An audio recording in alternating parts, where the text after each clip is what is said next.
আর মাত্র ৩ দিন পরে পবিত্র ঈদুল আজহা। শেষ সময় পঞ্চগড়ে জমে উঠেছে কোরবানির পশুর হাট। জেলার তেঁতুলিয়া উপজেলার সবচেয়ে বড় পশুর হাট শালবাহান বাজারে প্রচুর গবাদি পশু উঠেছে। ক্রেতা বিক্রেতাদের সমাগমে যেন তিল পরিমাণ জায়গা ফাঁকা নেই। হাটে মাঝারি পশুর চাহিদাই বেশি। একই চিত্র জেলার রাজনগর, জগদল, ভজনপুর সহ বেশ কয়েকটি হাটে। গরু নিয়ে আসছি, বিভিন্ন জন বিভিন্ন দাম করে, ৮০, ৭০, ৯০ এরকম দাম হইতেছে ভাই। লাখ লাখ ১,৯০,০০০, ৮০ এমন হলে থাকবে। ক্রেতা বিক্রেতাদের সঙ্গে কথা বলে জানা যায়, গত কয়েক বছর ধরেই এই অঞ্চলে চা ও পাথর শিল্পে খরা যাওয়ায় অর্থমন্দার কারণে কোরবানির হাটে মাঝারি পশুর চাহিদাই বেশি। এবার হাটেও ৬০,০০০ টাকা থেকে ১,৩০,০০০ টাকার মধ্যে কোরবানির পশু বেচাকেনা হতে দেখা যায়। তবে বড় সাইজের পশু বিক্রি হতে দেখা যায়নি।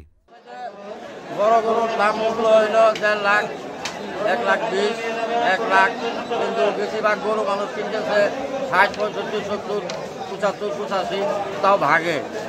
এককভাবে কোনো গরু নয়, অর্থের খুব সমস্যা আছে দুনিয়া। ব্যবসায়ীগুলো গরুর দাম ছাড়ে দেয় না, ৫০,০০০ গরু ১ লাখ টাকা দাম চায়।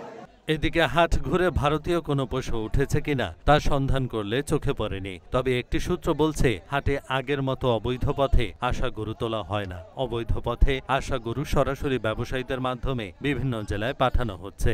গরু কিনা বেচা নাই, গরু কেউ নেয় না, গরু নিয়ে বেরিয়েছি, গরুবতী লস, ৩,০০০, ৪,০০০, ৫,০০০ করে দিয়েছে লস। গরু নেওয়ার মানুষ নাই। গরু আমদানি হয়েছে এবং কেনা বেচা চলতেছে। আমাদের হাট পরিচালনার ক্ষেত্রে আমাদের কোনো সমস্যা নাই। এখানে আমাদের আইনশৃঙ্খলা রক্ষাকারী বাহিনী আছে, থানা পুলিশ কর্মকর্তারা আছেন, এখানে আমাদের পশু সম্পদ অফিসের লোকজন আছেন, এখানে ব্যাংক কর্তৃপক্ষ আছেন জাল টাকা শনাক্তের জন্য, এবং আমাদের মাইকিংয়ের মাধ্যমে আমাদের কথাবার্তাগুলো আমরা বলি যে এখানে কেউ মানে বাইরের অপরিচিত লোকের দ্বারা কিছু খাবেন না, এবং এখন পর্যন্ত কোনো দুর্ঘটনা ঘটে নাই। সুষ্ঠুভাবে আমাদের হাট পরিচালিত হচ্ছে এবং ক্রেতারা সুন্দরভাবে গরু কিনে নিয়ে যেতে পারতেছে। এহসানুল হক, ঢাকা পোস্ট।